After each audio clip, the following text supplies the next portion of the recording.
आज का टॉपिक है हमारा बॉक्सेस का। बॉक्सेस सीएसएस में क्या होते हैं, उससे पहले थोड़ा सा गिटहब का मैंने बताना था। तो गिटहब पे क्या होता है कि गिटहब वैसे क्या है, गिटहब पे जो है ना हम अपना सोर्स कोड या जो भी हमारी कोड की फाइलें होती हैं ना वो रखते हैं। थोड़ा सा इंट्रोडक्शन अगर मैं दूं तो आप अगर एक टीम में काम कर रहे हैं, मतलब आप एक ही प्रोजेक्ट पे 2 से 3 बंदे काम कर रहे हैं गिटहब पे, तो सॉरी कोई भी वेबसाइट पे, तो आप लोग आप अपने अपनी जगहों से काम कर रहे हैं, आप अपने घर पे हैं, आपकी टीम मेंबर अपने घर पे है, ठीक है। आपने क्या करना है, कोड शेयर करना है। तो एक अच्छा तरीका है गिटहब पे, हम मोस्टली गिटहब ही यूज़ होता है इस चीज़ के लिए, और कोई ऐसा टूल है भी नहीं। तो आप लोग क्या करते हैं कि अपना कोड सारा गिटहब पे रखते हैं। गिटहब से जो है ना कोई जिसको आपने एक्सेस दिया होता है वो उस कोड को लेके उसमें चेंजेस करके उसके अंदर पुश करता रहता है कोड, ठीक है। और दूसरी चीज़ ये कि गिटहब क्या है, एक वर्जन कंट्रोल है, ठीक है। मतलब ये कि आपने कोई चेंजेस की आज कोड में, अब आपने उस कोड को पुश कर दिया, अब वो आपकी लोकल डायरेक्टरी में से अगर कहीं भी डिलीट भी हो जाएगा तो वो कोड आपका गिटहब के जो भी क्लाउड है या उसका जो भी अकाउंट है वहाँ रखा हुआ है, वो सही है। तो आपको क्या होगा कि आप इन फ्यूचर जब भी वो कोड चाहिए आप उसको दोबारा से क्लोन कर लेंगे अपनी रेपो को अपने कोड के अंदर। लेकिन ये सारी चीज़ें क्लोन कैसे करते हैं और कोलेबरेटर कैसे करते हैं या गिट पुश कैसे करते हैं, कमिट कैसे करते हैं, वो सब चीज़ें हम देखेंगे बाद में जब हम प्रॉपर गिटहब का टॉपिक पढ़ेंगे। फिलहाल हमारा जो इसको यूज़ करने का पर्पज़ है वो ये कि आप लोग इजीली जो है ना असाइनमेंट्स को अपलोड कर सकें, क्योंकि ड्राइव पे अभी तक जो है ना लोगों को इशू हो रहे हैं अपलोड करने में असाइनमेंट्स। तो काफ़ी बच्चे कह रहे हैं कि असाइनमेंट कंप्लीट है लेकिन जो ना हमें अपलोड करना नहीं आ रहा। तो ये वीडियो उन सबके लिए ये आपने करना क्या है, सबसे पहले आपने जाना है गिटहब पे, वीडियो और ये क्लास सॉरी। तो आपने जाना है सबसे पहले गिटहब पे,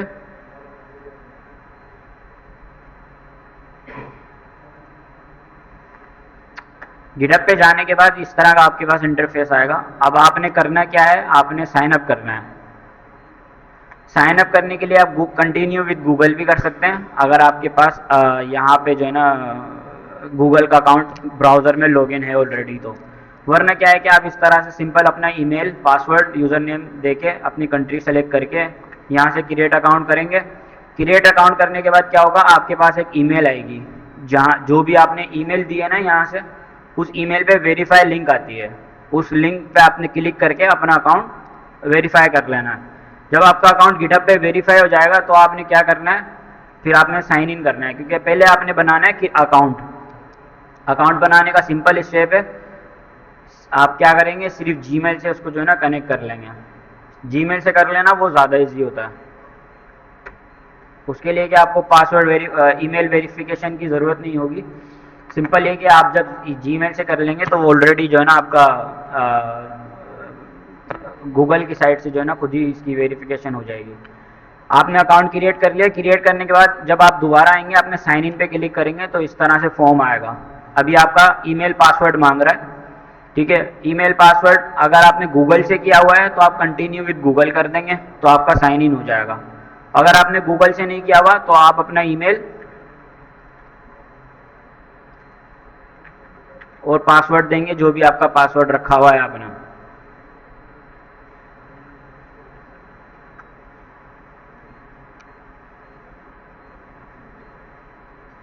नेट स्लो चल रहा है आज काफ़ी।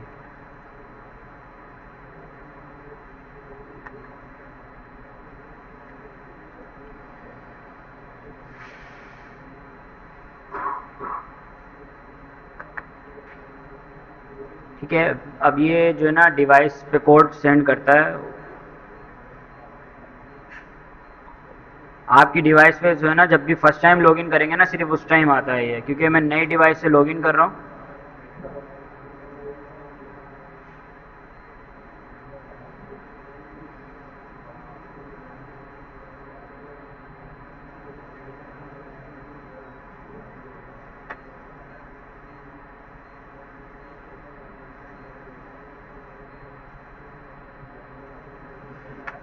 ठीक है, जो कोड आएगा आपने वो कोड दे देना है।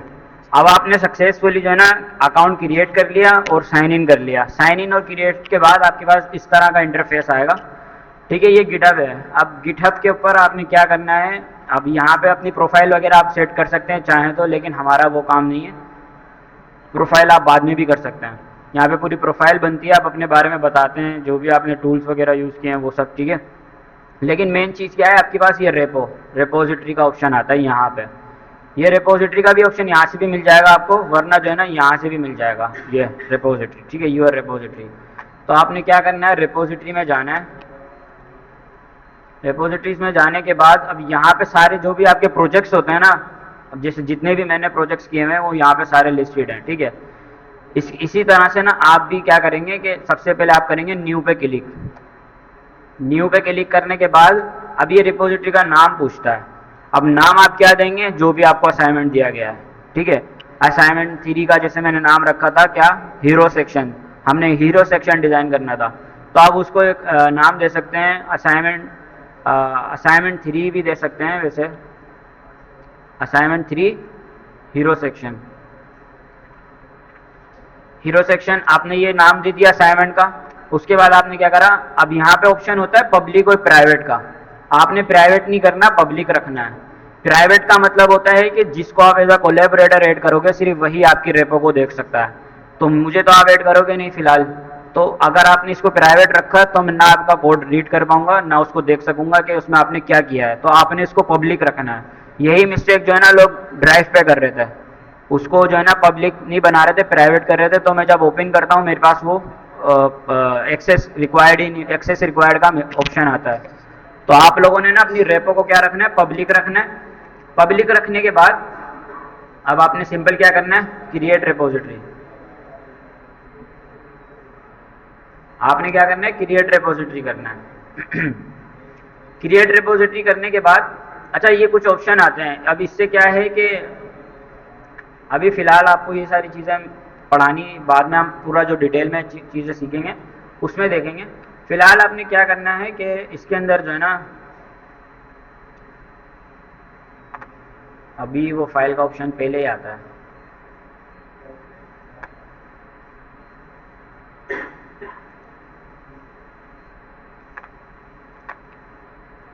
आपने क्या करना है, जब आपके पास इस तरह की स्क्रीन आ जाए ना, वैसे ही ऑप्शन पहले भी आता है कि आप एक रीडमी की फाइल ऐड करो, ठीक है, बाय डिफ़ॉल्ट। अगर आप नहीं कर सके, आप अब आगे आ गए, आप इस स्क्रीन पे आ गए, तो यहाँ लिखा हुआ है इंक्लूड रीडमी, ठीक है। आपने उस पर क्लिक करना है। क्लिक करने के बाद यहाँ से कमिट चेंजेस कर देनी है, कमिट चेंजेस, सेव। अब आपकी ये रेपोजिटरी बन गई यहाँ पे। फिलहाल उसने एक फाइल रख दी रीडमी की, ठीक है। ये फाइल अगर आप पहले से बना के रख देंगे तो भी वो उसको एक्सेप्ट करेगा। अब ये हो गया। अब इसके बाद क्या करना है, सिंपल आपने अब यहाँ पे अपनी असाइनमेंट अपलोड करनी है। अब लेट सपोज कि ये मेरा असाइनमेंट है, ये वाली फाइल और ये वाली फाइल, तो मैं क्या करूँगा, दोनों को सेलेक्ट करूँगा। मैं फोल्डर्स भी सेलेक्ट कर सकता हूँ उसके अंदर, ठीक है। तो मैं इन दोनों फाइलों को सेलेक्ट करके यहाँ पे आऊँगा और इसके अंदर जो है ना इसको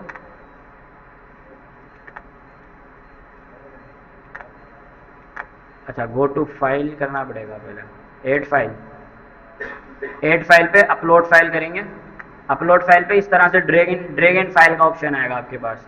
तो आपने क्या करना है, आपने दोनों फाइलों को पिक करके यहाँ से इस पर ड्रॉप कर देना है। तो अब आपकी दोनों फाइलें अपलोड हो जाएंगी। फाइल अपलोड हो गई।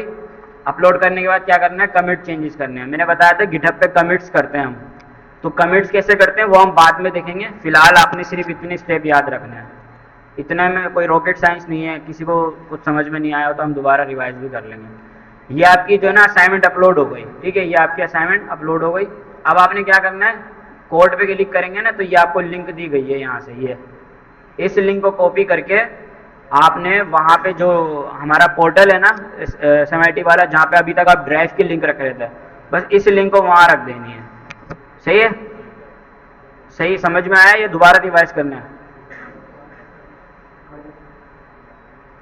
समझ में आ गया, इतना कोई मुश्किल नहीं है, वीडियो देख लेना अगर नहीं समझ में आया तो। एक दफ़ा और कर लेते हैं, चलो। रिपोजिटरी में गए। रिपोजिटरी में जाने के बाद आपने क्या करा, ये देखो मेरा यहाँ असाइनमेंट 3 आ रहा है। आपने क्या करा, न्यू पे क्लिक करा सबसे पहले। नाम में आप कुछ भी नाम रख सकते हैं, मैंने असाइनमेंट नाम रखा, इसका असाइन नाम रखा, ठीक है। उसके बाद दूसरा चीज़ पब्लिक रखनी है। पब्लिक रखने के बाद यहाँ पे आता है ऐड रीडमी। अभी ये मेरा ऑफ है, देख रहे हो, ऑफ है। इसको अगर आप ऑन कर दोगे ना, तो अब मुझे आगे जाके रीडमी फाइल ऐड करने की ज़रूरत नहीं होगी, वो इसको बाय डिफ़ॉल्ट ऐड कर देगा। तो आपने इसको यहीं पे ऑन कर देना है ताकि आपको आगे से ऑन ना करना पड़े। आपने इस पर क्लिक करके क्रिएट रेपोजिटरी करा। अब आपकी जो है एक फाइल यहाँ पे ऑलरेडी बनी हुई आ रही है। वो जो हमें पहले कोड दिख रहा था वो नहीं आ रहा, बल्कि क्या हो रहा है, सिंपल डायरेक्ट फाइल दे दी उसने हमें। ये करने के बाद आपने यहाँ पे जो है ना फाइल अपलोड करने का ऑप्शन है, ऐड फाइल। ऐड फाइल पे क्लिक करके आप अपलोड फाइल पे क्लिक करेंगे, और जैसे मैंने ड्रैग एंड ड्रॉप किया ना, उस तरह से ड्रैग एंड ड्रॉप भी कर सकते हैं, वरना इस पर क्लिक करेंगे ना तो ये आपको ऑप्शन देता है कि आपने कौन कौन सी फाइल्स अपलोड करनी है। अब ये सिंगल सिंगल फाइल सेलेक्ट करेगा, तो अगर आप ड्रैग एंड ड्रॉप करेंगे तो आप मल्टीपल भी कर सकते हैं एक साथ। तो आपके ऊपर है आप कौन सा तरीका यूज़ करना चाह रहे हैं, ड्रैग एंड ड्रॉप करना चाह रहे हैं या फिर सिंगल फाइल्स को अपलोड करना चाह रहे हैं। सिर्फ आपने इनको कॉपी करना है, कॉपी करने के बाद यहाँ पे ड्रॉप कर देना है। जब आपकी ये लाइन पूरी हो जाए, ये दोनों फाइल नज़र आ जाए, तो आपने क्या करना है, कमिट चेंजेस कर देना है। कमिट चेंजेस करने के बाद आपकी ये फाइल आ गई दोनों। अब इन फाइल्स को आपने बस मुझे मेरे साथ जो है ना लिंक शेयर करनी है, कहाँ पे, पोर्टल पे। पोर्टल खोलेंगे, असाइनमेंट में जाएंगे, अपलोड का ऑप्शन आता है। उस अपलोड के ऑप्शन के अंदर आपको जो है ना फाइल का लिंक मिलता है, उसके अंदर इस लिंक को पेस्ट कर देना। जो नए आ रहे हैं उनको बता रहा हूँ मैं, ठीक है। और वरना एक वीडियो भी बनी हुई है, अभी मैंने लेटेस्ट ग्रुप में शेयर की थी, वो किसी इसकी स्टूडेंट की ये वीडियो है, तो वो भी आप लोग देख सकते हैं। उसके अंदर भी मतलब वो ड्राइव वाला ऑप्शन है, लेकिन आप ये वाला फॉलो कर लें भले या वो फॉलो कर लें, अभी आप पे डिपेंड करता है। जिनको ड्राइव से नहीं करना आ रहा वो गिटहब पे भी करके लिंक दे सकते हैं मुझे, ठीक है। कौन यार देखो 10 स्टूडेंट हैं, 100 स्टूडेंट हैं, 100 में से 10 के पास वीडियो डाउनलोड हो रही है, एक के पास नहीं हो रही, तो अब उसमें मैं क्या कर सकता हूँ। आपके मोबाइल का इशू होगा या इंटरनेट का इशू होगा, वरना वो वीडियो बाकियों के पास चल रही है तो वीडियो सही है वो। अब आपके मोबाइल में या तो स्टोरेज नहीं होगी या फिर आपका इंटरनेट नहीं चल रहा होगा, तो वो वीडियो असल में वहाँ पे डिप्लॉयड नहीं है। वो वीडियो किसी ने लोकली बना के हमें ग्रुप में शेयर की थी, सारिम ने की थी, तो वो वीडियो इन्होंने भेजी हुई है।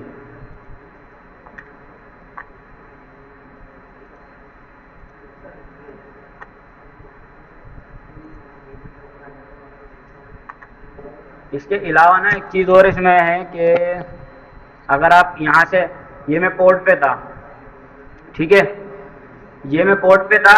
अब अगर मैं सेटिंग में आ जाऊँगा, सेटिंग में आने के बाद यहाँ पे ऑप्शन होता है पेजेस का। पेजेस में अगर मैं जाऊँगा और मैं इसको करूँगा डिप्लॉय फ्रॉम अ ब्रांच, ठीक है। पहले ऑप्शन आता था, अभी इसमें देखना पड़ेगा ऑप्शन आता है नहीं आता। हाँ, ऑप्शन आ रहा है। अब आपने इसका नाम रखना है असाइनमेंट और इसको कर देना है सेव।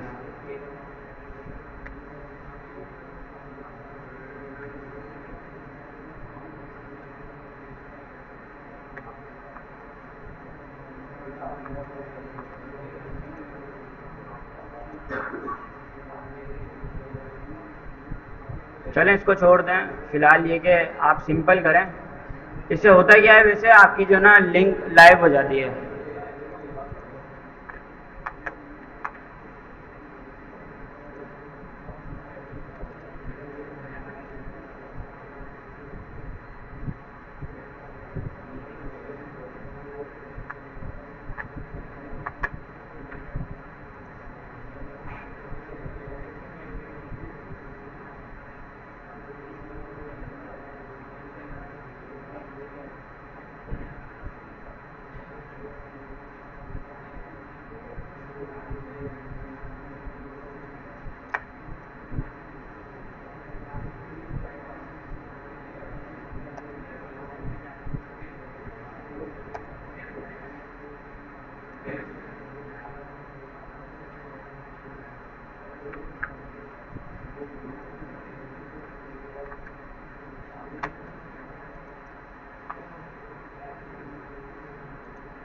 ठीक है, इस तरह से जो है ना आपने अपना असाइनमेंट सबमिट करना है।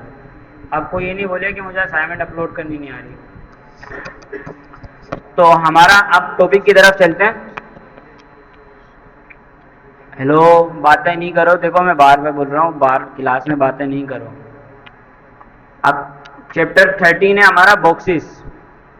बॉक्सिस बेसिकली होता क्या है कि हमने देखा था इससे पहले भी कि क्या उसके अंदर जो है ना CSS के अंदर हम एक और फोल्डर बनाते हैं। अब VS कोड का सेटअप भी आप लोगों को पता होगा, जो नहीं आए थे वो भी देख लेना, मैं इंट्रोडक्शन वाली वीडियोस के साथ ही भेज दूंगा। आपने क्या करना है, सबसे पहले फोल्डर बनाना है बॉक्सिस, या आप फोल्डर का नाम कुछ भी रख सकते हैं। उस फोल्डर के अंदर अपना VS कोड ओपन करना है।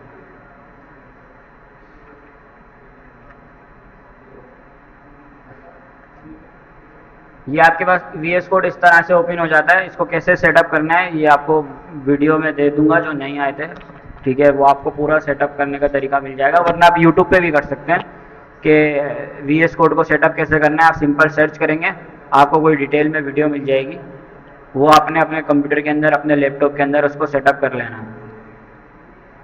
उसके बाद आपने क्या करना है, सबसे पहले फाइल बनानी है इंडेक्स की, index.html, ठीक है, और एक बॉयलर प्लेट सेट करनी है। अब हम पढ़ रहे हैं बॉक्सिस, तो हमने टाइटल बॉक्सिस दे दिया। उसके बाद फ़िलहाल के लिए एक H1 रख के बॉक्सिस लिखा, इसको लाइव किया गो लाइव से, ठीक है। अब इसमें क्या करना है, दूसरा काम करना है, CSS की फ़ाइल अटैच करनी है। style.css फाइल अटैच की, और style.css की फ़ाइल अटैच हो गई है। चेक करना है कि फ़ाइल सही अटैच हुई है या नहीं। बॉडी में बैकग्राउंड देके देख सकते हैं आप। आपकी बॉडी रेड हो गई तो मतलब आपकी CSS फाइल अटैच हो गई है। और ये बार बार चीज़ें जो है ना, मैं आप लोगों को पता है, ये सारी चीज़ें हम 3-4 बार कर चुके हैं, तो मैं ज़्यादा डिटेल में नहीं बता रहा। पर ठीक है, आपको CSS की फ़ाइल अटैच करनी आती है, सही है। चलते हैं सारी चीज़ें देख लेंगे। अभी सबसे पहले CSS में क्या करना होता है, सबसे पहले आप CSS अपनी रीसेट कर देते हैं। पहले तो आप CSS रीसेट करते हैं, मार्जिन 0 और पेडिंग 0 करके।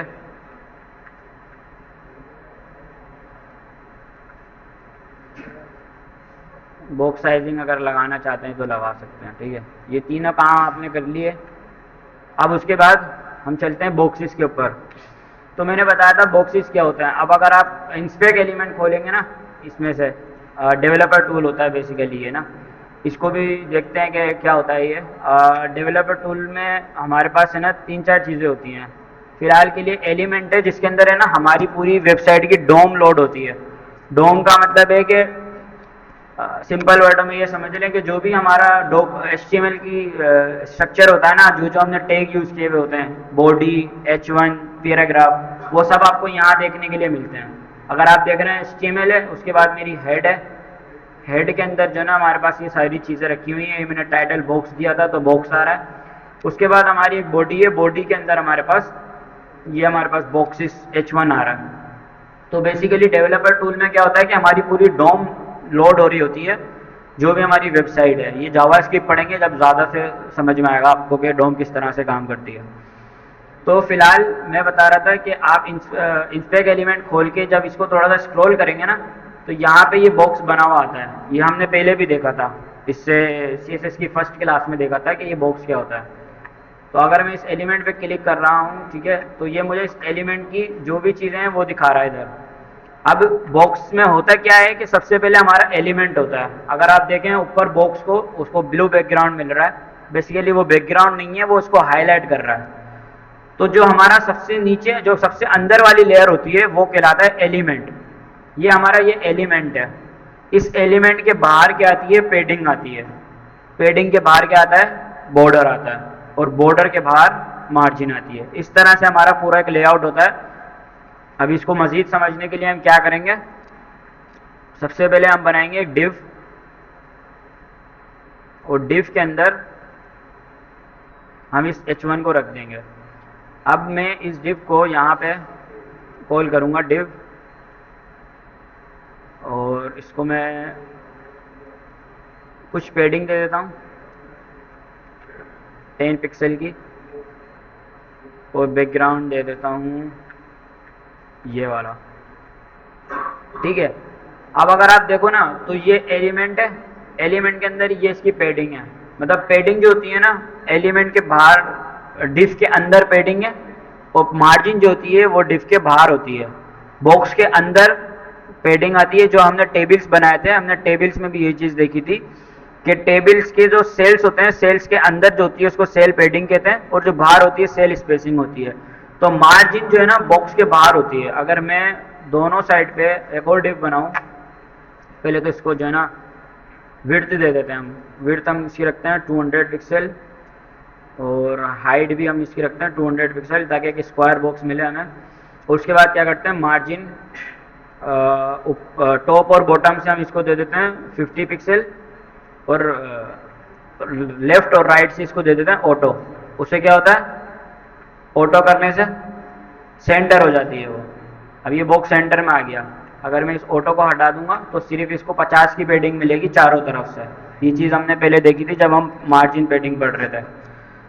तो 50 की पैडिंग अभी इसको ऐसे मिल रही है कि 50 यहाँ से, 50 यहाँ से, 50 यहाँ से।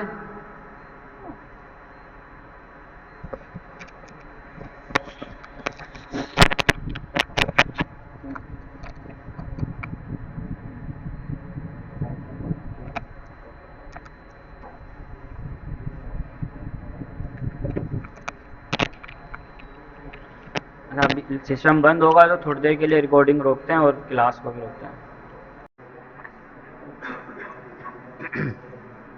अच्छा, तो मैं बता रहा था बॉक्स के साथ हमने जो पैडिंग दी है 50 की पैडिंग दी है, सही है। तो उसको यहाँ से भी 50 पैडिंग मिल रही है, यहाँ से भी 50 पैडिंग मिल रही है, और यहाँ नीचे से भी और राइट साइड से भी। तो चारों तरफ से उसको 50 की पैडिंग मिल रही है, क्योंकि हमने पैडिंग डिफाइन की है 50 पिक्सल। अगर मैं यहाँ पे एक और डिप बना दूँ,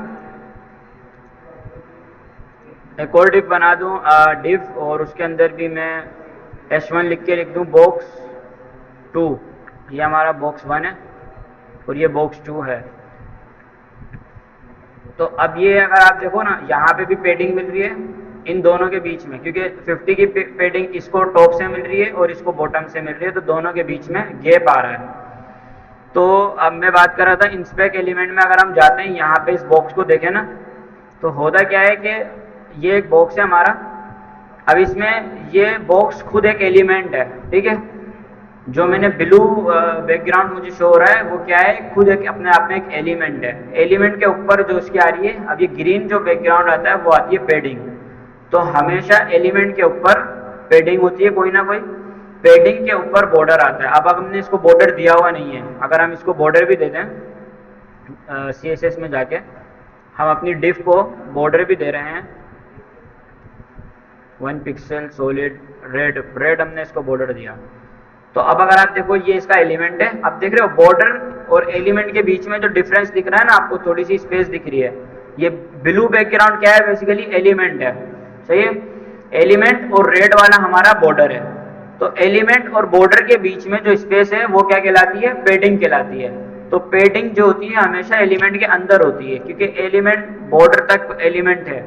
उसके बाद पैडिंग में जब हम आते हैं, अब ये ग्रीन जो हाईलाइट हुआ है वो हमारी पैडिंग हो गई। बॉर्डर हमें पता होता है कि जैसे हमें रेड कलर दिख रहा है तो बॉर्डर पे हमने क्लिक किया तो हमारा बॉर्डर जो है रेड है। उसके बाद जो चीज आती है मार्जिन। अब मार्जिन जो है ना हमेशा बॉक्स के बाहर होती है।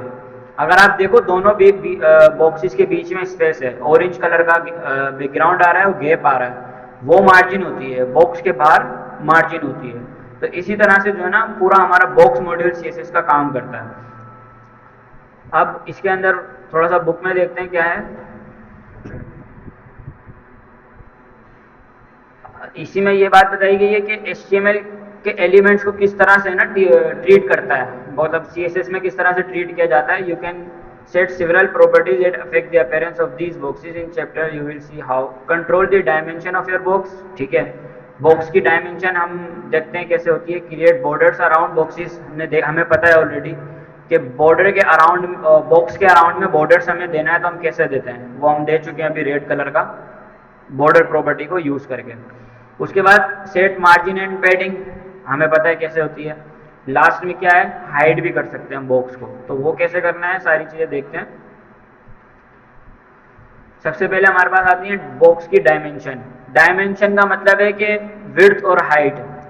विड्थ और हाइट हमें ऑलरेडी पता है, प्रॉपर्टीज होती है सीएसएस की, जो कि आप किसी भी है ना एलिमेंट की विड्थ को, किसी भी बॉक्स की विड्थ को आप कंट्रोल कर सकते हैं इन दो प्रॉपर्टीज से। वैसे ये दो प्रॉपर्टीज हम एचटीएमएल में भी यूज करते थे, वहां पे वो एट्रीब्यूट्स होते थे, यहाँ पे ये सीएसएस की प्रॉपर्टीज हैं।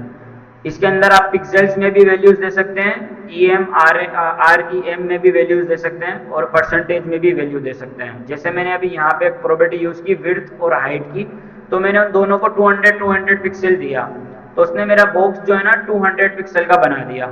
सही है। इसको आप कम ज़्यादा भी कर सकते हैं, आप इसको 50% भी दे सकते हैं, तो ये क्या होगा, आधी स्क्रीन जितना हो जाएगा। अगर मैं इसको 50% दे दूं तो ये मेरी आधी स्क्रीन जितना हो गया। अब ये जो साइड में वो पेडिंग मार्जिन है, लेकिन ये हमारा 50% का बॉक्स हो गया, क्योंकि मैंने बताया था जो हमारा व्यू पोर्ट होता है पूरा, वो व्यू पोर्ट 100% का होता है, उसकी जो विड्थ होती है वो 100% की होती है। तो मैंने अभी इसको 50% जब विड्थ दी है, तो उसने क्या किया कि हाफ स्क्रीन जितना मेरा एक बॉक्स बना के रख दिया। इसी तरह से आप हाइट को भी परसेंटेज में डिफाइन कर सकते हैं, लेकिन हाइट थोड़ा सा डिफरेंट उससे काम करता है। हाइट को आप परसेंटेज जो देते हैं ना, वो कंटेंट के हिसाब से देते हैं। मतलब पहले आपको हाइट अगर आप इस तरह से मैं अगर 50% दे दूंगा, तो वो हाफ स्क्रीन पे नहीं आएगा, क्योंकि व्यू पोर्ट इस तरह से काम नहीं करता, बल्कि वो उस एलिमेंट की 50% ले लेगा, जो भी उस एलिमेंट की हाइट होगी उसकी 50% विड्थ ले लेगा। लेकिन विड्थ हमारी इसी तरह से काम करती है। अब मैंने बताया था कि अगर आपको हाइट को कंट्रोल करना है, तो हाइट कंट्रोल करने के लिए आप क्या यूज करते हैं, फुल हाइट देने के लिए वी एच यूज करते हैं, व्यू पोर्ट हाइट। ठीक है। उस तो परसेंटेज के अलावा आप लिखते हैं वी एच, तो उससे क्या होता है कि 50% की हाइट ले लेता है। अगर आपने हाइट फुल हाइट देनी है, तो मैं अगर यहाँ से एक डिफ को कमेंट कर दूं, अभी हमारा 50% का है, क्योंकि मार्जिन पेडिंग हमने दी हुई है, इसलिए जो ना थोड़ा सा स्पेस है, तो मार्जिन सिर्फ मैं मार्जिन भी हटा दूं। अभी ऊपर से हाफ स्क्रीन पे हमारा ये बॉक्स बन रहा है। इसको अगर आप 50 की जगह 100 कर देंगे, तो क्या होगा, ये हमारा 100 फुल स्क्रीन का बॉक्स बन जाएगा। तो जब भी आपको फुल स्क्रीन पे बॉक्स चाहिए, 100 VH या व्यू पोर्ट जो होता है हमारा, वो 100 VH यूज करेंगे, तो ये आपको फुल स्क्रीन में दे देगा। तो अभी दोनों उसको लगाते हैं, क्योंकि हम बॉक्स मॉड्यूल समझ रहे हैं, उसमें हमें दो बॉक्स लाजमी चाहिए होंगे। अच्छा, ये विड्थ और हाइट का मैंने बता दिया। अब इसी के अलावा ना परसेंटेज में और पिक्सल में भी इसकी विड्थ दे सकते हैं, हमने दोनों तरीके से देखा। तो इसको दोबारा से जो है पिक्सल में यूज़ करते हैं। 400 पिक्सल की मैंने हाइट दी और 400 पिक्सल की मैंने विड्थ दी है। तो ये हमें एक स्क्वायर शेप में इसने हमें बॉक्स दे दिया। दोनों के बीच में स्पेसिंग पेडिंग की वजह, मार्जिन की वजह से आ रही है, क्योंकि मैंने बताया मार्जिन बॉक्स के बाहर होती है। अच्छा, बॉक्स एंड विड्थ और हाइट से आप उसकी डायमेंशन को बेसिकली कंट्रोल कर रहे होते हैं। ठीक है, जो कि हमने अभी देखा।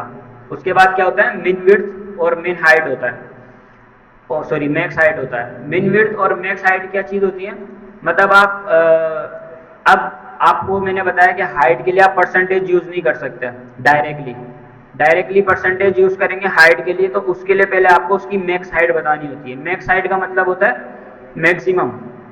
मैक्सिमम इस बॉक्स की हाइट कितनी बड़ी हो सकती है। तो आप पहले एक प्रॉपर्टी डिफाइन करते हैं, जैसे कि मैंने इस हाइट को फिलहाल किया,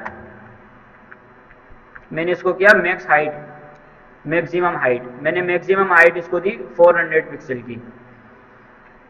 अब अभी आपको हाइट नहीं दिखेगी, ठीक है, क्योंकि ये सेट हो गई। ये इसने हाइट बॉक्स को बताया कि इस बॉक्स की जो हाइट हो सकती है वो 400 पिक्सल तक हो सकती है, उससे बाहर नहीं जाएगी।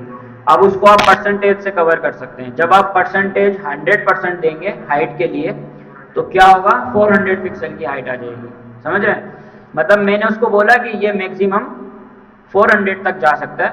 अब आप उसको आगे परसेंटेज में कर सकते हैं। अगर अब मैं अब लिखूं हाइट के बाद मैं अगर लिखूं 100%, तो मेरा बॉक्स 400 तक का बनेगा। मैक्स हाइट मेन हाइट होता है। और ये बेसिकली इसके अंदर यूज होता है रेस्पॉन्सिव करने के लिए। आपको क्या बताना होता है कि इसकी मिनिमम हाइट कितनी होगी और मैक्सिमम हाइट कितनी होगी। तो जब आप मिनिमम हाइट और मैक्सिमम हाइट बता रहे हैं, मतलब आप बता रहे हैं कि छोटे से छोटा है 400 तक जा सकता है, और बड़े मैक्सिमम से मैक्सिमम भी 400 तक जा सकता है। अब आप इसको ज़्यादा भी कर सकते हैं, कम भी कर सकते हैं। अगर मैं इसको 200 कर दूंगा तो ये 200 तक चलता है। ये जब आप रेस्पॉन्सिव बनाएंगे अपनी वेबसाइट को, रेस्पॉन्सिव का मतलब होता है कि मोबाइल्स के लिए वेबसाइट्स को कन्वर्ट करना। मतलब अभी तक हम ब्राउजर्स के लिए वेबसाइट बना रहे हैं, लेकिन एक इसमें चैप्टर आएगा रेस्पॉन्सिवनेस का, उसके अंदर क्या होता है कि आप अपनी वेबसाइट्स को मोबाइल के लिए भी यूजेबल बना रहे होते हैं। तो वो रेस्पॉन्सिव में ये चीज़ आपको काम आएगी कि जब मोबाइल स्क्रीन खुले, मतलब छोटी स्क्रीन खुले, तो हमारे बॉक्स की हाइट इतनी बड़ी हो जाए या मिनिमम इतनी छोटी हो जाए, इस तरह से आप उसकी हाइट को कंट्रोल करते हैं। सेम चीज़ होती है विड्थ के लिए। विड्थ के लिए भी आप मिनिमम मिन विड्थ और मैक्स विड्थ दे सकते हैं। आप मिन विड्थ उसको अगर डिफाइन कर देंगे 400 पिक्सल, और उसी तरह से मैक्स विड्थ डिफाइन कर देंगे 400 पिक्सल, और फिर यहाँ पे आप अगर परसेंटेज में भी देंगे तो आपकी विड्थ इतनी ही रहेगी। अब मैं इसको परसेंटेज में इजीली यूज़ कर सकता हूँ, मैं इसको बोलूँगा 50%। तो ये 50% है, लेकिन मिनिमम कितनी है और मैक्सिमम कितनी है, 400 है। तो ये परसेंटेज और पिक्सल इस तरह से काम करते हैं। मतलब आप मैक्सिमम में और मिनिमम में पहले हाइट को सेट कर देते हैं रेस्पॉन्सिवनेस बताने के लिए कि इतना ज़्यादा बिग लार्ज हो सकता है बॉक्स और इतना ज़्यादा छोटा हो सकता है, सिंपल वर्ड होगा। उसके अलावा दूसरी चीज़ क्या होती है, ये मेन हाइट और मैक्स हाइट हमने देखा अभी। मेन हाइट होती है और मैक्स हाइट होती है। थोड़ा सा पढ़ते हैं इसमें कि क्या लिखा हुआ है। मिन विड्थ होती है कि some pages design expand and shrink to fit the size of the user's screen. अब मैंने बताया कि यूजर्स की स्क्रीन के हिसाब से, मतलब मोबाइल अगर उसके पास ओपन है, मोबाइल अगर उसके पास ओपन है तो उसकी स्क्रीन छोटी है, तो उस स्क्रीन के हिसाब से आप क्या करते हैं, वो इसमें भी ये लिखा हुआ है कि जो श्रिंक हो सकता है उसका साइज, वो इस स्क्रीन के हिसाब से श्रिंक हो सकता है। आप इसको यहाँ से भी अगर इंस्पेक्ट करेंगे, और इसको मैं शिफ्ट करता हूँ राइट साइड में। अब ये जो आइकन है, इससे आप रेस्पॉन्सिवनेस चेक कर सकते हैं इसकी। तो जब मैं इसको छोटा करूँगा, मोबाइल के लिए बनाऊँगा, तो अब देख रहे हैं ये बॉक्स छोटा नहीं हो रहा। क्यों नहीं हो रहा? क्योंकि मैंने इसको बताया है कि मिनिमम जो है ना 400 ही विड्थ लो, इससे छोटा नहीं जाओ। तो अगर मैं इसको यहाँ पे बता दूँ कि मिनिमम 200 भी हो सकती है। अब ये छोटा हो गया, लेकिन अभी भी इस स्क्रीन के हिसाब से बड़ा है, देख रहे हो, यहाँ तक ये सही है। उसके बाद ये छोटा होगा, थोड़ा सा हो रहा है। अब इससे मजीद छोटा करूँगा तो ये 200 तक जाएगा, उसके बाद छोटा नहीं होगा। तो मिन विड्थ इस तरह से, मिन हाइट इस तरह से काम करती है। जब अब मैं बना रहा हूँ मोबाइल्स के लिए स्क्रीन बनाऊंगा, तो मैं इसको बताऊंगा कि जब मोबाइल की स्क्रीन खुले तो मिनिमम 100% ले लो। मोबाइल की स्क्रीन पे अब ये छोटा हो गया, क्यों? क्योंकि मैंने इसको 100 पिक्सल कर दिया मिनिमम, मैक्सिमम मैंने कर दिया 400 पिक्सल। तो जब मैं इसको शिफ्टिंग करूंगा स्क्रीन की, मोबाइल से लैपटॉप के लिए और लैपटॉप से मोबाइल के लिए, तो जब मैं इसको एक्सपेंड करूंगा स्क्रीन को, तो ये मैक्सिमम कितना होगा, 400 होगा। क्यों?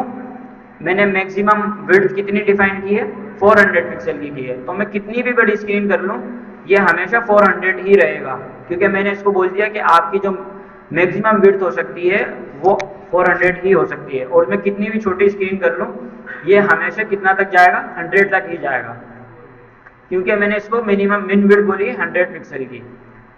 ठीक है, ये 100 पिक्सल ही जा रहा है। मोबाइल स्क्रीन यहाँ से, वैसे मोबाइल साइजेस होते हैं 320 पिक्सल भी होता है, उसके बाद दूसरा साइज होता है हमारा 425 होता है, 375 होता है। ये मोबाइल्स के साइजेस होते हैं। तो मिन विड्थ और मैक्स विड्थ रिस्पॉन्सिव बनाने में यूजफुल होती है बहुत। अब इसके लिए कि 50% मैंने डिफाइन किया हुआ है, इसको 100% डिफाइन कर देंगे। तो ये जो भी स्क्रीन है उस स्क्रीन के हिसाब से, अब ये देखें, अब मैंने 100% किया है, तो 100% का मतलब वो उसने पूरा 100 पिक्सल स्क्रीन के हिसाब से कर दिया। तो इस तरह से आप विड्थ और हाइट को कंट्रोल कर रहे होते हैं रेस्पॉन्सिव बनाने के लिए। सेम चीज़ जो है ना हमारी जो हाइट के लिए फॉलो होती है। अब मैंने हाइट 100% दी है, तो 100% का मतलब है कि 400 ही हमेशा उठाओ। अब इसकी जो भी हो, आपने क्या करना है, हमेशा 100% विड्थ हाइट रखनी है। तो जब आप पिक्सल हाइट को मिन हाइट में डिफाइन कर रहे हैं और मैक्स हाइट में डिफाइन कर रहे हैं, तो आप 100% में या तो ना लगाएं, या अगर आपको किसी स्पेसिफिक स्क्रीन पे चाहिए, आगे चल के हम देखेंगे मीडिया क्यूरीज जो कि रेस्पॉन्सिव बनाने के लिए काम आती है, उनके अंदर आप डिफाइन कर सकते हैं कि जैसे ही ये वाली स्क्रीन ट्रिगर हो तो हमारी हाइट इतनी % हो जाए। तो वो चीज़ वहाँ पे देखते हैं रिस्पॉन्सिव में। लेकिन अभी ये कि अगर जो चीज़ हमने उसके लिए देखी थी वही चीज़ हमारी हाइट के लिए फॉलो होती है। हाइट नीचे से जो है इसको आप कर सकते हैं। मैं मिन हाइट इसकी रखता हूँ, अभी मैंने 400 रखी हुई है। मैं इसको अगर 100 रखता हूँ तो अब ये छोटी स्क्रीन पे, मोबाइल की स्क्रीन पे 100 की दिख रही है। ठीक है, ये मिन हाइट और मैक्स हाइट इस तरह से काम करती हैं। ये बॉक्स मॉड्यूल के डायमेंशंस की हमने बात की। हम पढ़ रहे हैं बॉक्स मॉड्यूल। बॉक्स मॉड्यूल में मैंने बताया आपके पास मार्जिन, पैडिंग, बॉर्डर और इनर एलिमेंट जो होता है उसका बॉक्स का, वो ये 4 चीज़ें होती हैं। अब आपने बॉक्स को, जो कि हम हमारा बॉक्स है, उसकी विड्थ हाइट को कैसे मैनेज करना है, कैसे रेस्पॉन्सिव स्क्रीन के लिए हैंडल करना है, उसके लिए हमने मिन विड्थ, मिन हाइट, मैक्स विड्थ और मैक्स हाइट, ये 4 चीज़ें देखी हैं चैप्टर में ये। ठीक है, उसके बाद हमारे पास दूसरी चीज़ आ जाती है। इसमें वैसे अगर हम थोड़ा सा थ्योरी पढ़ें इसका, तो the min width property specify the smallest size of a box can be display at when the browser window is narrow. ठीक है, जो हमारी मिन विड्थ होती है ना, वो ब्राउजर की स्क्रीन जितनी भी छोटी हो जाएगी, जो कि हमने अभी करके देखा, उस हिसाब से जो भी आप डिफाइन करेंगे उतनी जो है ना श्रिंक हो जाएगी। और जितना आप इसको बड़ा करेंगे, आपने मैक्स जो भी डिफाइन की हुई है वो उतनी ज़्यादा बड़ी हो जाएगी। सेम चीज़ हाइट के लिए फॉलो होती है। In same way that you might want to limit the width of a box on a page. तो आप किसी भी बॉक्स की विड्थ को और हाइट को जो है ना किसी भी बॉक्स के लिए लिमिट करना चाह रहे हैं, लिमिटेशन लगाना चाह रहे हैं, तो उसके लिए आप है ना मिन हाइट और मैक्स हाइट का यूज़ करते हैं। सेम चीज़ उसके लिए। अच्छा, ओवरफ्लो कंटेंट। ओवरफ्लो क्या करता है? ओवरफ्लो का मतलब होता है हिडिंग। सॉरी, ओवरफ्लो का मतलब होता है कि आपकी अगर जो हमारा बॉक्स है वो ज़्यादा लॉन्ग हो गया, अब आपने उसको छोटा नहीं करना, श्रिंक नहीं करना, क्यों? क्योंकि उसके अंदर कंटेंट है। तो आप ओवरफ्लो की एक प्रॉपर्टी यूज़ कर सकते हैं। ओवरफ्लो में बहुत सारी वैल्यूज़ होती हैं, जैसे कि ओवरफ्लो हिडन होता है, तो वो क्या करता है कि जो भी कंटेंट बाहर निकलेगा उसको वो हाइड कर देगा। इसके अलावा स्क्रॉल होता है, उसको स्क्रॉलेबल आपने कोई देखा होगा कैसे होता है। तो कैसे करते हैं? उसके लिए हम सबसे पहले करते हैं कि एक बॉक्स बनाते हैं, सिर्फ ये वाला। या बॉक्स नहीं बनाते, हम सेक्शंस का यूज़ करते हैं। इसके अंदर हमारे पास एलिमेंट होता है सेक्शन। सेक्शन मैंने बताया था किस लिए यूज़ होता है। जब भी एक वेबसाइट को हम डिज़ाइन कर रहे होते हैं, उसके लेआउट्स में एक हमारे पास टॉप पे हेडर होता है, उसके बाद बॉटम में एक फूटर होता है। सेक्शंस जो होते हैं वो हमारी वेबसाइट के बीच में आते हैं। उनके अंदर आप डिफरेंट सेक्शंस रख सकते हैं कि आपने एक सेक्शन बना दिया, यहाँ पे इनर कंटेंट आएगा। एक सेक्शन साइड बार का बना दिया, उसके अंदर आपकी साइड बार आएगी। तो इस तरह से सेक्शंस भी क्या होता है, बेसिकली एक बॉक्स ही होता है डिफ की तरह। ये सेम डिफ की तरह काम करता है, बस इसका नाम सेक्शन इसलिए कि ये सेक्शंस आपके उसमें बना रहा होता है वेबसाइट के अंदर। मैंने बनाया सेक्शन। सेक्शन में फिलहाल मैंने रखा एक H1। अभी आपको नज़र नहीं आ रहा क्योंकि हमने जो डिज़ाइनिंग दी हुई थी वो डिफ को दी हुई थी। तो मैं इसको अगर सेक्शन करके कॉल करूं, अब हमें कॉल करना आता है। ठीक है, हमने सेलेक्टर्स पढ़े थे CSS के अंदर। सेलेक्टर्स में ये हमारा कौन सा सेलेक्टर है? मैं डायरेक्ट एक से सेलेक्ट कर रहा हूँ। कौन सा सेलेक्टर है ये? सेशन तो उसका नाम है। इस सेलेक्टर की टाइप क्या है? एक आईडी सेलेक्टर होता था हमारे पास, एक क्लास होता था, उसके अलावा टैग सेलेक्टर भी इसको बोल सकते हैं, लेकिन सही नाम इसका है टाइप सेलेक्टर होता है ये। आप उस टैग को टारगेट कर रहे होते हैं उसके नाम से। ठीक है, तो आपने सेक्शन लिखा। अब मैंने सेक्शन लिखा ना, तो वो मुझे सारी डिव वाली स्टाइलिंग इसके अंदर मिल गई। अगर हम सेक्शन, हम टाइप सेलेक्टर यूज़ नहीं कर रहे हैं, बल्कि हम आईडी सेलेक्टर यूज़ करना चाह रहे हैं, तो हम आईडी एट्रीब्यूट देते हैं और उसके अंदर आईडी का नाम बताते हैं। तो मैंने इसको नाम बताया, इसकी आईडी रखी मैंने बॉक्स। ठीक है, बॉक्स 1, बॉक्स 2, कुछ भी आप नाम रख सकते हैं। मैंने इसका आईडी रखी बॉक्स 1 के नाम से। अब मुझे सेक्शन से कॉल नहीं करना, मैं इसको आईडी से कॉल करना चाह रहा हूँ। कोई बताएगा कैसे होता है? मैंने लिखा हैश। हैश लिखने के बाद मैंने लिखा बॉक्स, और 1, तो क्या होगा, मेरी आईडी जो है ना बॉक्स 1 के नाम से टारगेट हो जाएगी। अब अभी भी सेम स्टाइलिंग मिलेगी, लेकिन हमने डिफरेंट सेलेक्टर यूज किया है। पहले हमने टाइप सेलेक्टर यूज किया था, जिसके अंदर हमारे पास हमने उसके टैग के नेम से उसको कॉल किया था। अब हमने आईडी सेलेक्टर यूज किया है, तो हमने दोनों सेलेक्टर, तीनों सेलेक्टर, जितने भी सेलेक्टर्स हैं सारे यूज करने आने चाहिए। तो जब आप असाइनमेंट बनाओ तो आप भी ये कोशिश किया करो कि जितने भी एलिमेंट्स हैं उन्हें टारगेट करने हैं ना, तो आप डिफरेंट टाइप्स के सेलेक्टर्स को यूज करो ताकि आपकी प्रैक्टिस बनी रहे। सही है। अब ये हमारा हम देख रहे थे ओवरफ्लो प्रॉपर्टी को। ओवरफ्लो प्रॉपर्टी में क्या होता है कि फिलहाल जैसे मैंने ये हटाता हूँ, मैं मैक्स विड्थ और मिन विड्थ हटाता हूँ, ठीक है। मैंने इसको बोला कि हाइट हमारी 100 VH की ले लो। तो अब ये देख रहे हो, ये हाइट फुल बहुत लॉन्ग हो गई। मैं इसको करता हूँ कि 500 पिक्सल ले लो। अभी हमारी हाइट है, अभी हमारे सेक्शन की हाइट है। अब क्या होगा कि मैं अगर इसके अंदर एक और डिव बनाऊं, ठीक है, उस डिव में मैं इस H1 को रख दूं, कुछ भी नहीं होगा अभी। क्यों? क्योंकि डिव में हमने कुछ स्टाइलिंग कुछ भी चीज नहीं दी हुई। लेकिन अब मैं इस डिव को यहां कॉल करूं, तो सबसे पहले तो मैं कैसे कॉल करूंगा, सेलेक्टर्स कौन कौन से होते हैं, टाइप सेलेक्टर से भी मैं कॉल कर सकता हूँ डिव लिख के, और उसको कोई क्लास भी दे सकता हूँ, उससे भी कॉल कर सकता हूँ, या फिर मैं चाइल्ड सेलेक्टर हमने पढ़ा था वो भी यूज कर सकता हूँ। तो चाइल्ड सेलेक्टर यहाँ पे यूज करते हैं। अब आप लोगों को पता है ये चाइल्ड किसका है, डिव किसका चाइल्ड है, सेक्शन का चाइल्ड है। तो सेक्शन को हमने कैसे कॉल किया हुआ है, आईडी से। तो क्या हम इसके चाइल्ड को डायरेक्ट आईडी से कॉल कर सकते हैं, इस तरह से करके कि पहले मैं आईडी कॉल करूं और उसके बाद क्या करूंगा आगे, स्पेस डिव भी लिख सकता हूं डायरेक्ट, वरना एक हमने ऑपरेटर देखा था ये वाला, ये भी चाइल्ड सिलेक्ट को करने के लिए होता है। आप ये ऑपरेटर लगा के, इसका मतलब होता है कि बॉक्स के, इसका मतलब हुआ कि सेक्शन के अंदर आ जाओ। सही है। अभी अब जब आपने बॉक्स 1 लिखा तो मतलब आपने सेक्शन की बात की। अब आप सेक्शन के अंदर आना चाह रहे हैं, आप लिखेंगे एंगल, एंगल के अंदर आप लिखेंगे डिव। सही है। आप डिव लिखेंगे तो वो डिव को सेलेक्ट कर लेगा।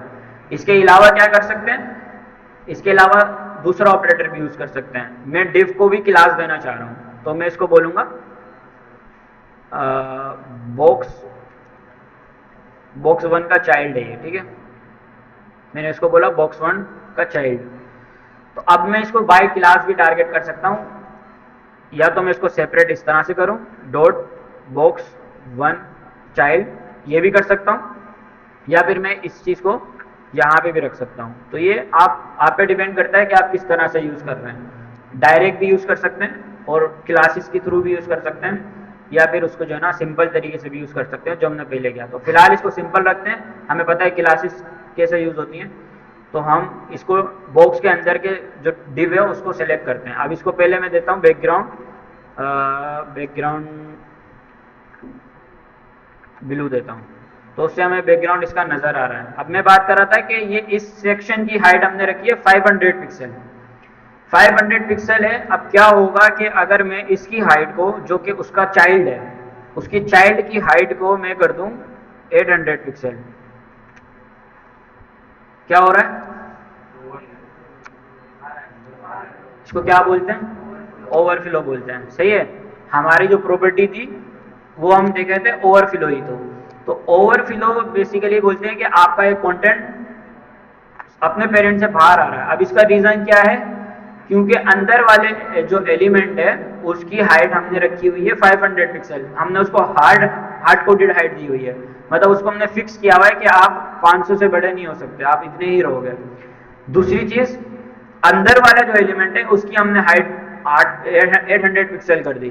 तो क्या हुआ, अब वो 800 उसको हमने फोर्स किया कि आप 800 पिक्सल के हो जाओ, अंदर वाला 500 है, तो वो क्या कर रहा है, उसके ओवरफ्लो हो रहा है, बाहर आ रहा है कंटेंट। अब इस चीज में प्रॉपर्टी काम करती है हमारी ओवरफ्लो। इस तरह के केसेस होते हैं, आगे आपको जरूरत पड़ेगी कि आप बॉक्स फिक्स रखना है, तो इसके लिए हमारे पास एक प्रॉपर्टी होती है हिडन, दूसरा होता है हमारा स्क्रॉल। लेकिन ये दोनों वैल्यूज हैं किसकी, ओवरफ्लो की।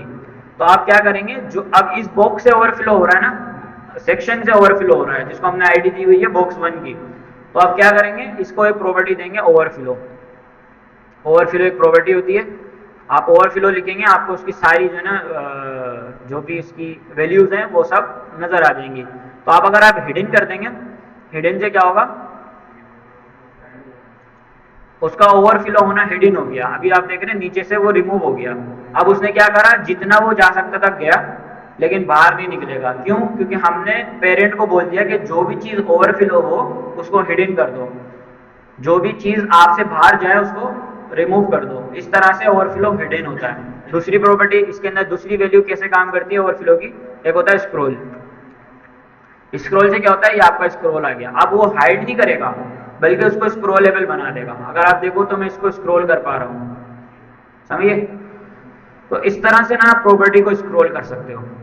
अब ये स्क्रॉल जो है ना हॉरिजॉन्टल भी होता है और वर्टिकल भी होता है। अब अगर मैं बात करूं, मैंने इस बॉक्स को अभी विड्थ नहीं दी हुई, ठीक है, मैंने इसको विड्थ पूरी दी हुई है। मैं इसकी विड्थ दे दूं 500 पिक्सल और नीचे वाली की विड्थ में दे दूं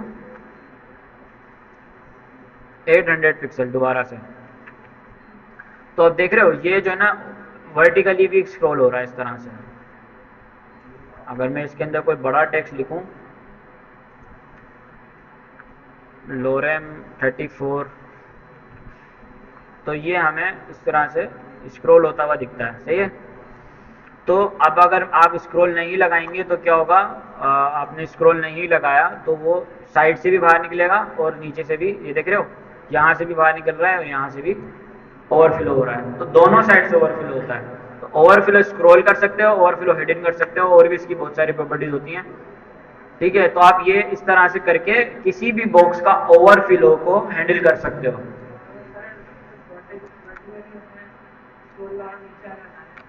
सिर्फ इस नीचे वाला हटाना है, आपने वर्टिकल रखना है। तो आप क्या करोगे, ओवरफ्लो, फिर आप ओवरफ्लो यूज नहीं करोगे बल्कि आप क्या करोगे, ओवरफ्लो वाई और एक्स।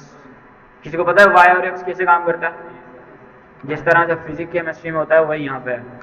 वाई हमारा ऐसे वर्टिकल और एक्स हमारा हॉरिजॉन्टल काम करता है। तो अगर मैं एक्स को, सिर्फ वाई को स्क्रॉल कर दूं तो सिर्फ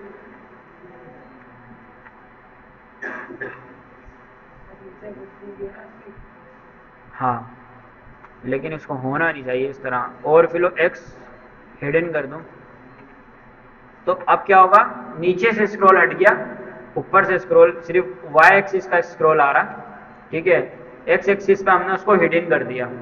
अगर इसको हिडन करके अब इसको स्क्रॉल करना चाह रहे हो, इसको स्क्रॉल करोगे और वाई वाले को हिडन करोगे तो क्या होगा, सिर्फ एक्स को स्क्रॉल मिलेगा और वाई से हाइड हो जाएगा। इस तरह से एक्स और वाई आप इसके अंदर दे सकते हो। अच्छा सवाल था, सही। तो ये हो गया हमारा ओवरफ्लोइंग कंटेंट, ठीक है। इसके अंदर आप हाइड और स्क्रॉल कर सकते हो। उसके बाद हमारी आती है बॉर्डर, मार्जिन और पैडिंग। अब ये तो मुझे नहीं लगता कि मुझे मजीद बताना चाहिए पड़ेगा इसको। आप लोगों को पता है कि पैडिंग अगर देनी है तो कहाँ देंगे, बॉक्स के अंदर देंगे। मार्जिन अगर देनी है तो कहाँ देंगे, बॉक्स के बाहर देंगे। इस तरह से पैडिंग मार्जिन होती है। और बॉर्डर, बॉर्डर आता है और बॉक्स के ऊपर। अच्छा, बॉर्डर सिर्फ बॉक्स के ऊपर आता है या H1 के ऊपर भी मैं दे सकता हूँ? किसी भी एलिमेंट पे मैं बॉर्डर दे सकता हूँ, सही है। H1 पे भी आ जाएगा, पैराग्राफ पे भी आ जाएगा, हर जगह आ जाएगा। लेट्स सपोज के ये हमारा, अभी हमारे पास H1 एक ही है तो हम सिंपल लिखते हैं H1। H1 को हमने दिया border 1 pixel solid green colour देते हैं इसको ताकि थोड़ा नज़र आए। नहीं नज़र आ रहा, थोड़ा सा और लाइट कलर देते हैं।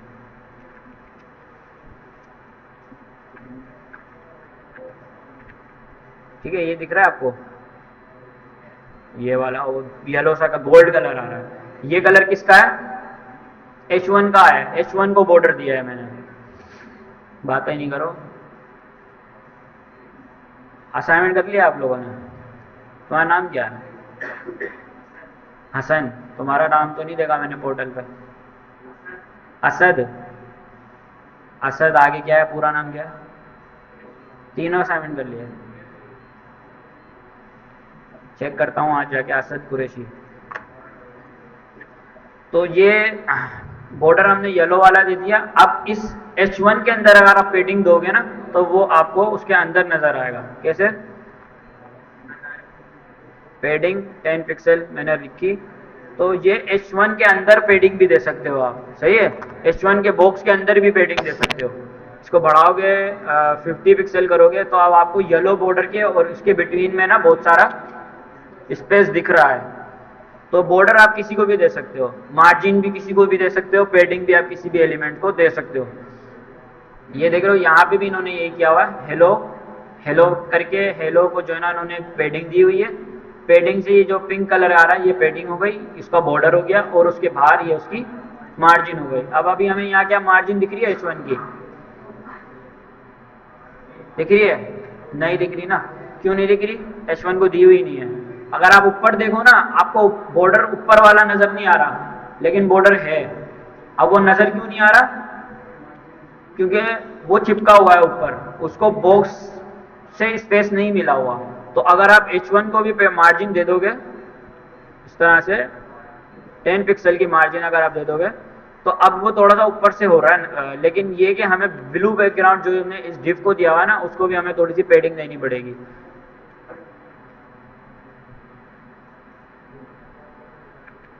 तो अब हमें वो नजर आएगा, ठीक है, ये बॉर्डर इसको मिला हुआ है पूरा। ये तो हो गया हमारा मार्जिन, बॉर्डर और पेडिंग हो गई। उसके बाद white space and vertical margin भी होती है हमारे पास। अच्छा,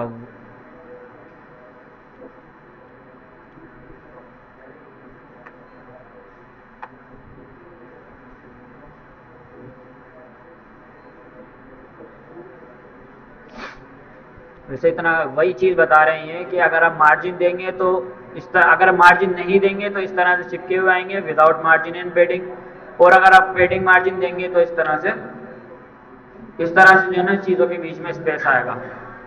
ये हो गया। और the bottom margin of any box touch is the top margin, सही है, वही चीज़ है। बॉर्डर की विड्थ भी होती है। बॉर्डर की विड्थ क्या होती है? अच्छा, बॉर्डर अभी हमने ना डायरेक्ट यूज किया इस तरह से। आप ये भी ना करके ना आप ये भी कर सकते हो कि आप पहले उसको बताओ बॉर्डर विड्थ। अब विड्थ जो है ना 1 पिक्सल होती है, 2 पिक्सल होती है, 3 पिक्सल भी होती है, वो आप दे सकते हो उसको, जितनी भी आप उसको दोगे। उसके बाद है ना, अच्छा हम इसको दे रहे थे नीचे, अभी देख रहे हो नजर नहीं आ रहा इसका बॉर्डर, क्योंकि इसको हमने कोई कलर नहीं दिया हुआ। बॉर्डर कलर होता है, कलर हम रखते हैं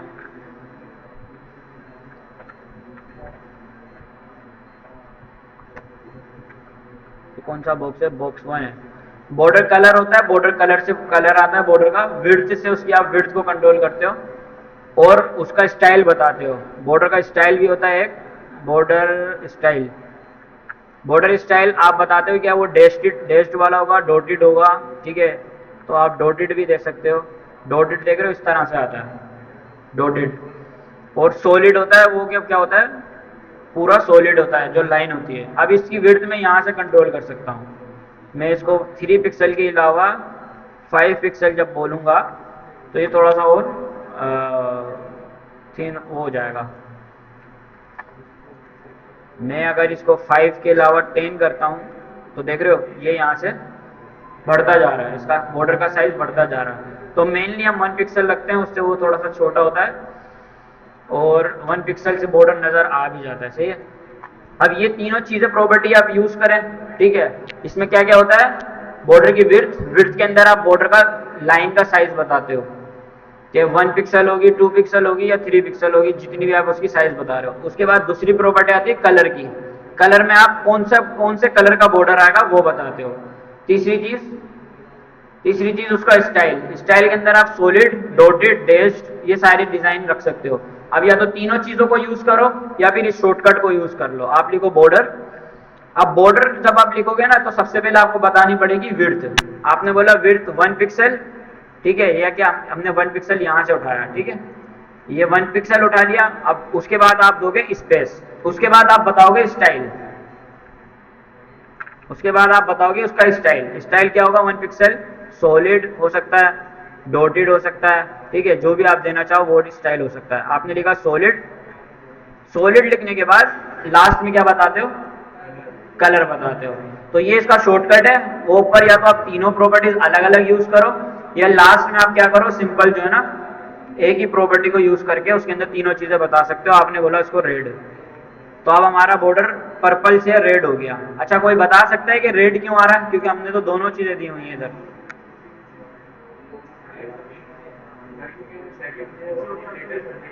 हाँ, CSS भी उसी तरह से काम करती है जिस तरह से HTML करती है।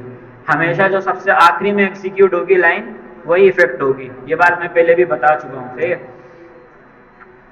तो इस तरह से ये बॉर्डर्स आप इसके अंदर दे सकते हो। बॉर्डर के लिए भी तीन चीज़ें मैंने बता दी, ठीक है। बॉर्डर की विड्थ होती है, हमने देख लिया विड्थ क्या होती है। उसके बाद बॉर्डर का स्टाइल भी हमने देख लिया, स्टाइल क्या होता है। और बॉर्डर का कलर क्या होता है, कलर भी हमने देख लिया। तो ये तीनों चीज़ें देख ली। उसके बाद क्या होता है, short hand border. Short hand border क्या करता है? अच्छा, ये वही बता रहे हैं, शॉर्टकट बता रहे हैं, मतलब जो कि हमने देखा कि बॉर्डर 3 पिक्सल डॉटेड करके भी आप दे सकते हो। अच्छा, क्या ऐसा हो सकता है कि मैं सिर्फ राइट साइड पे बॉर्डर दूं, लेफ्ट साइड पे ना दूं? कर सकता हूं। कैसा करूंगा?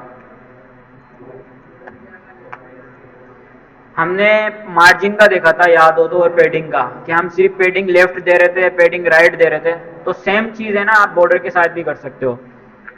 आप क्या कर सकते हो, इसको मैं कमेंट करता हूँ, ऊपर वाली आएगी। आप इस तरह से बॉर्डर लेफ्ट भी दे सकते हो, बॉर्डर राइट भी दे सकते हो, बॉर्डर टॉप भी दे सकते हो, और बॉर्डर बॉटम भी दे सकते हो।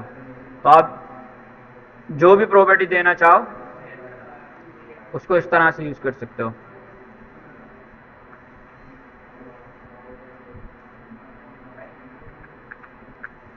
ठीक है, बॉर्डर लेफ्ट दोगे तो लेफ्ट साइड पे आएगा, राइट दोगे राइट साइड पे, टॉप से टॉप पे। सिर्फ एक ही जगह बॉर्डर आपको अगर चाहिए तो आप इस तरह सिंगल तरीके से भी यूज कर सकते हो। सिर्फ बॉर्डर लिखोगे, ये इस सिर्फ बॉर्डर में नहीं होता, ये CSS की हर प्रॉपर्टी में होता है। अगर आप मार्जिन दोगे तो मार्जिन अगर सिर्फ लेफ्ट साइड से देनी है तो आप मार्जिन लेफ्ट कर दोगे। अगर कंप्लीट चारों तरफ से चाहिए तो फिर आपको left right top bottom define करने की जरूरत नहीं है। सिर्फ आप एक वर्ड लिखो मार्जिन, और उसकी जो भी वैल्यू दोगे वो कंप्लीट चारों तरफ से ले लेगी इसकी डायमेंशन को। उसके बाद शॉर्ट हैंड देख लिया, पेडिंग हमें पता है क्या होती है, ठीक है। मार्जिन भी हमें पता है क्या होती है। सेंटरिंग कंटेंट, अच्छा टेक्स्ट अलाइन, ये तो हम बचपन से यूज कर रहे हैं, मतलब जब से हमने कोर्स स्टार्ट किया है जब से हम टेक्स्ट अलाइन का यूज कर रहे हैं, तो हमें पता है टेक्स्ट अलाइन क्या होता है। नहीं पता तो फिर भी देख लेते हैं।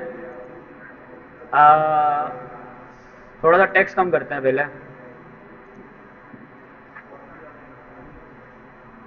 कर दिया फॉर्मेट डॉक्यूमेंट।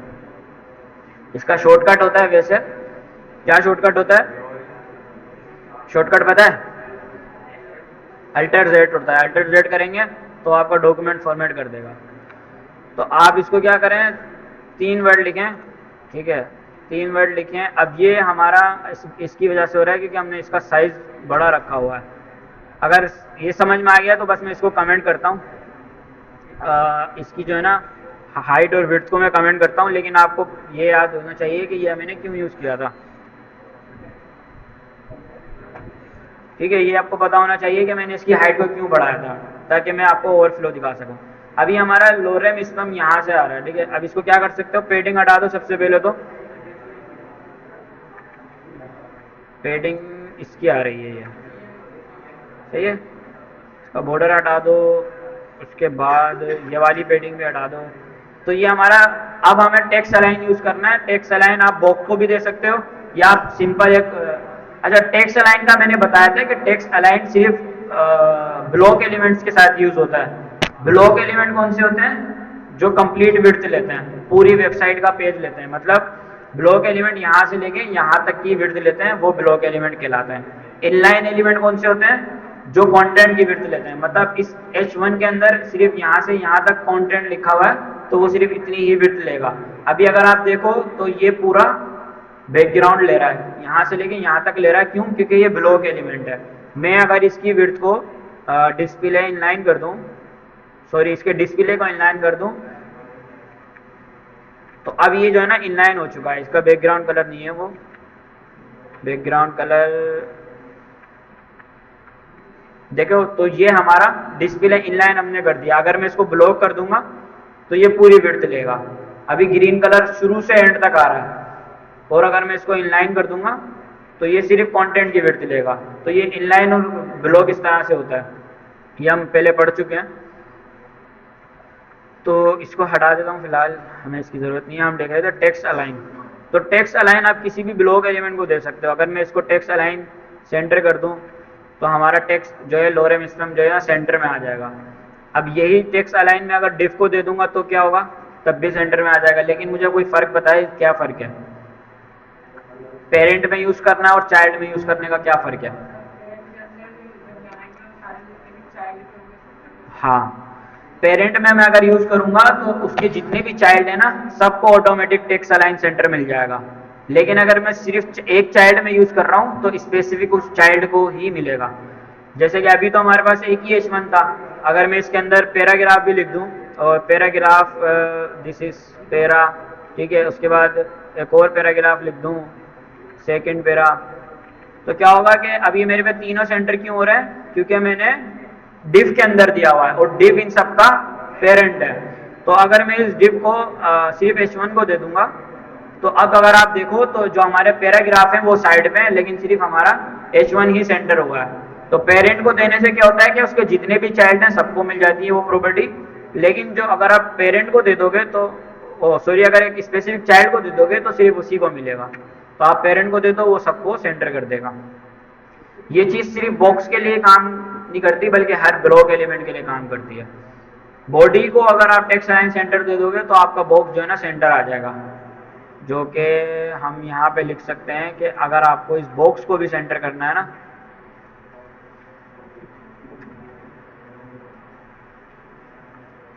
क्योंकि बॉक्स क्या है, जो हमारा डिव है या जो हमारा सेक्शन है वो क्या है, बॉडी का चाइल्ड है। तो टेक्स्ट अलाइन अगर हम बॉडी को देंगे, क्यों नहीं मिल रहा इसको, टेक्स्ट अलाइन सेंटर,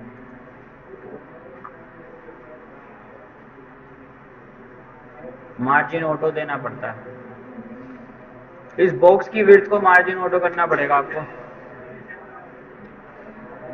ये तो मैंने बताया था पहले भी और आप लोगों ने असाइनमेंट में भी किया है। ये मार्जिन ऑटो करेंगे ना तो वो दोनों साइड से ऑटो 50-50 मार्जिन उठा के उसको सेंटर कर देगा। अच्छा, इसके बाद क्या होता है बॉक्स मॉडल, हमने देख लिया क्या होता है बॉक्स मॉडल। डिस्प्ले प्रॉपर्टी का मैं ऑलरेडी पहले बता चुका हूँ और अभी भी मैंने थोड़ी देर पहले बताया था कि डिस्प्ले आप इनलाइन सेट कर सकते हैं, ब्लॉक सेट कर सकते हैं। अब ये सारी इसकी प्रॉपर्टीज होती हैं, इनलाइन ब्लॉक होता है।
तो ये मैं बता रहा था डिस्प्ले का, ठीक है। डिस्प्ले आप इनलाइन सेट करोगे तो कंटेंट की विड्थ होगी, ब्लॉक सेट करोगे तो फुल हो जाएगी।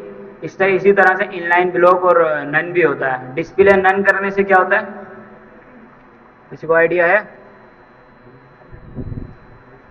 डिस्प्ले नन क्या करता है? ये पूरा हमारा सेक्शन है, अगर मैं इस सेक्शन को डिस्प्ले नन कर दूं, ये होता है, सही है। नन का मतलब है गायब कर दो, मतलब वो कुछ भी प्रॉपर्टी नहीं दो, उसको खत्म कर दो। तो डिस्प्ले नन से आपका डिस्प्ले गायब हो जाता है। इस डिस्प्ले नन को अगर आप यूज करेंगे, सिर्फ डिफ के लिए यूज करेंगे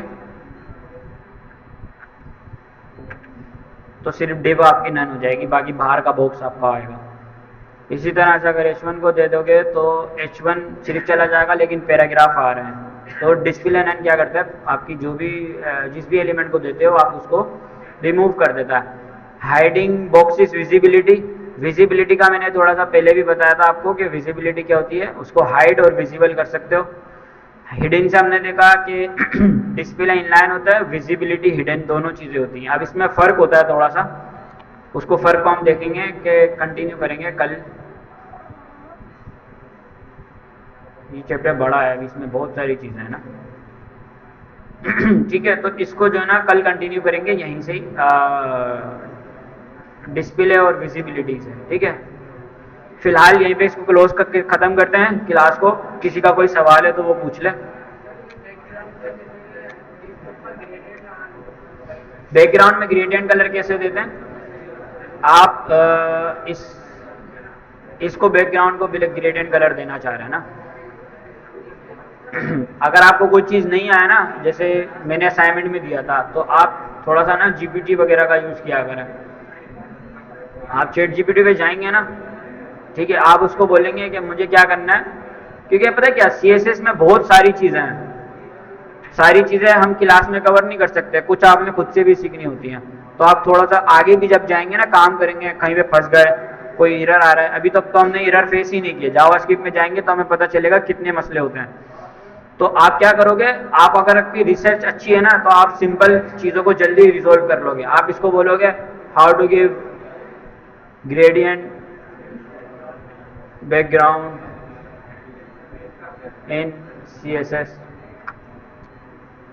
अभी आपको ग्रेडियंट बैकग्राउंड कराने का तरीका बता देगा। उसके लिए क्या होता है कि प्रॉपर्टी तो बैकग्राउंड यूज होगी, लेकिन एक फंक्शन यूज होता है लीनियर ग्रेडियंट करके, और उसके अंदर जो भी आप डायमेंशन बताते हो, टू राइट या टू लेफ्ट, कहाँ से ग्रेडियंट होना शुरू हो, ठीक है। उसके बाद क्या होता है, लास्ट में आप उसके कलर्स बताते हो, तो वो दोनों कलर्स आपको दे देता है। अब ये लीनियर ग्रेडियंट फंक्शन होता है, रेडियल ग्रेडियंट फंक्शन होता है, अलग अलग फंक्शंस होते हैं। मल्टीपल कलर्स देना है, आप ये यूज कर सकते हैं। अगर हम इन सबको यूज करके देखें, पहले हम ये वाला देखते हैं। तो अभी देख रहे थोड़ा सा ग्रेडियंट कलर है, यहाँ से दूसरा है, यहाँ से दूसरा है। अब इसने इसको राइट दिया था, टू राइट, तो ये मतलब टू राइट का मतलब है कि राइट की तरफ, तो राइट की तरफ ग्रेडियंट होता हुआ जा रहा है। इसी तरह से जो है ना आप इसको ये भी दे सकते हैं। अब ये क्या करेगा, ये सेंटर में आ रहा है, सेंटर फोकस है। तो जो रेडियल ग्रेडियंट होता है वो क्या होता है, सेंटर फोकस होता है। अब ये तो ग्रेडियंट्स की टाइप है, मैंने चैट बंद कर दी, ठीक है। इस तरह से जो है ना आप ग्रेडियंट कलर दे सकते हो। एक और प्रॉपर्टी इसने लास्ट में दी थी मल्टीपल कलर्स वाली, वो लॉग आउट किया हुआ ना हमने,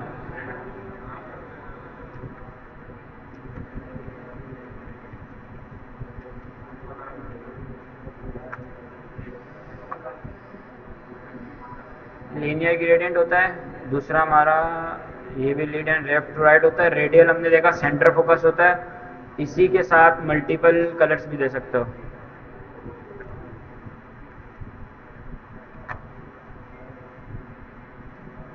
मल्टीपल कलर ऐसे आप इसको दे सकते हो, ठीक है।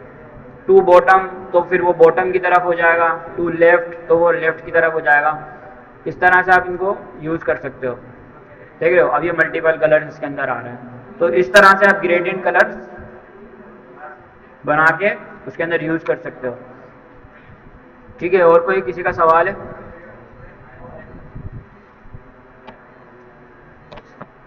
सवाल नहीं है अगर आपका तो फिर आप लोग जा सकते हो।